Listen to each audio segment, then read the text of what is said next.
मंच महाराष्ट्राचे सचिव डॉक्टर सय्यद रफिक यांना मी अशी विनंती करेल की या मंचाचा पुढील वाटचाली कसे राहतील, काय धोरण राहतील, त्याबद्दल त्यांनी सविस्तर माहिती द्यावी.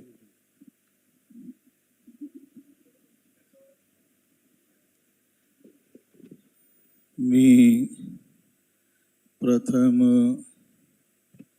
या विषयाला अनुसरून पैगंबर मुहम्मद सल्लल्लाहु अलैहि वसल्लम यांचा एक उपदेश आपणा सर्वांसमोर ठेवू इच्छितो. हदीसे सफीना या नावाने तो प्रसिद्ध आहे आणि त्याचा अर्थ असा आहे की पैगंबर संपूर्ण समाजाला एकाच नौकेतील प्रवाशांची म्हणून संबोधतात. म्हणजे हा संपूर्ण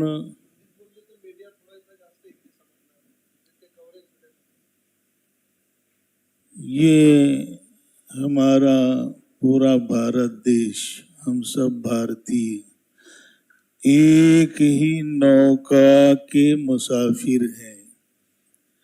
पैगंबर सल्लल्लाहु अलैहि वसल्लम साहब का ये उपदेश है. कुछ लोग गिने चुने मुट्ठी भर इस नौका के बेसमेंट में छेद करने जा रहे हैं, या तो जानबूझकर या अनजाने, और बाकी सारे लोग अपनी अपनी चेयर्स पर शांति से बैठे हुए निष्क्रिय.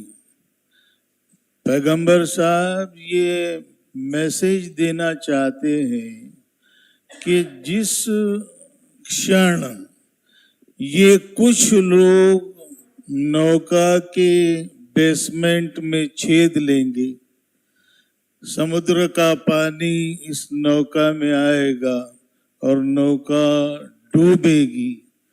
वो सिर्फ उन लोगों को लेकर नहीं जो छेद करने के लिए कारणीभूत हैं, वो सारे लोग जो इस नौका में प्रवास कर रहे हैं वो सब डूब जाएंगे. और मैसेज ये दिया गया कि जब नौका के तय में कोई छेद ले रहा हो तो बाकी लोगों का निष्क्रिय बैठे रहना ये उनके लिए कभी भी फायदेमंद नाही. या देशाला या मुठभर नाश करणाऱ्यांपेक्षा हे जे बहुजन, हे जे सज्जन आहेत निष्क्रिय, ते जास्त कारणीभूत आहेत.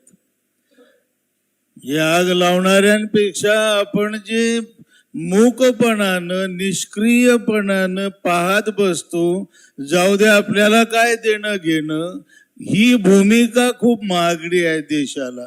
आणि आपण जर या निष्क्रिय सज्जनांना जागृत करू शकलो तर निश्चितपणे या देशरूपी नौकेला वाचवू शकू. सत्यपाल महाराजांच्या शब्दात आज आपले सज्जन जे आहेत ना, त्यांची भूमिका आहे बाल्यान बाल्याची मम्मी, बाल्याचा पप्पान बालीन, दाबाय दाची खोली. देशाचं समाजाचं काय आपल्याला काय देणं घेणं आहे. एक दुसरा उपदेश है पैगंबर साहिबांचा कि तुम दुनिया में आए तो रोते हुए लेकिन दुनिया ने खुशियां मनाई. मी एक डॉक्टर आहे. बाळ जेव्हा जन्माला येते ना, जोर जोरात बोंबलतं ते, तो डॉक्टर नोट घालतो पेपरवर, बेबी क्राइड वेल आफ्टर बर्थ, लेकिन दुनियाने खुशियां मनाई, मिठाई वाटतात. पैगंबरांचं म्हणणं आहे की वेड्या कर्म असे कर जाण्यापूर्वी की जाताना उलट परिस्थिती व्हावी. तो आला होता रडत, जावं हसत. तुझ्या येण्यानं लोक आनंदी झाले, मिठाई वाटली होती. तुझ्या जाण्यानं लोकांच्या डोळ्यात अश्रू यावेत. असं जर आपण जगलो आणि हा मेसेज जर समाजाला दिला, माझं तर म्हणणं आहे प्राध्यापक आवटी सर, की एखाद्या समाजात एखाद्या मुस्लिमाची अंत्ययात्रा निघाली ना, तर त्या वॉर्ड मधल्या, त्या गावामधल्या हिंदू बांधवांच्या डोळ्यात जर अश्रू आले तर समजावा हा खरा मुस्लिम होता. आणि एका हिंदू का जनाजा निकले तो मुस्लिम भाइयों के और सब धर्म के भाइयों के आंखों में आंसू आ गए, तो समझ लो कि ये सही जिंदगी उसने जी. असं व्हायला पाहिजे. उगाच कोणाच्या डोळ्यात अश्रू येत नाहीत कोणाकरता, त्याच्याकरता तसं करावं लागतं. हा मेसेज आपण समाजापर्यंत पोहोचूया. तर निश्चितपणाने आजही मी एक डॉक्टर आहे आणि आमच्या भाषेमध्ये प्रोग्नोसिस हा शब्द खूप महत्वाचा आहे. तुम्हाला कळणार नाही म्हणून 2 शब्द बोलतो. प्रोग्नोसिस म्हणजे पेशंट घेऊन आला ना, ते डॉक्टरला विचारतात याचं भवितव्य काय. डॉक्टर म्हणाय 50-50% म्हणजे असंही होऊ शकतं, असंही होऊ शकतं. प्रोग्नोसिस 50% आहे. तो म्हटलं नाही 80% जगण्याची शाश्वती आहे. करा उपचार करा. मग 90% जगण्याची शाश्वती आहे, मग तर करा उपचार. आणि डॉक्टरनी 100% प्रोग्नोसिस दिलं म्हणजे समजायचं काही भीतीच नाही आपल्या पेशंटला. तसं इथे कितीही वातावरण दूषित होत असलं तरी एक डॉक्टर म्हणून मी 100% शाश्वती देतो. आपण जर उपचार केला ना तर या देशामध्ये शांती प्रस्थापित झाल्याशिवाय राहणार नाही.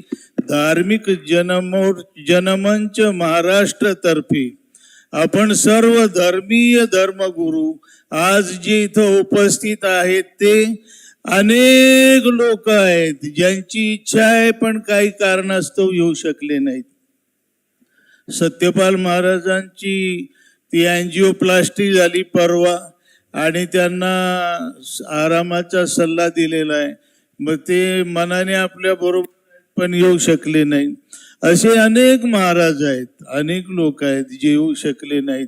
आणि असे अनेक लोक आहेत ज्यांच्यापर्यंत आपण गेलो नाहीत, आपण पोहोचलो नाहीत. आपण या सर्वांपर्यंत पोहोचू आणि या महाराष्ट्रामध्ये मॅसिव्ह लेवल खूप मोठ्या प्रमाणावर असं सर्व धर्मगुरूंचं संमेलन घेऊन साऱ्या महाराष्ट्राला शांतीचा, सद्भावनेचा संदेश नजीकच्या काळात देण्याचा प्रयत्न करूया. धन्यवाद. धन्यवाद.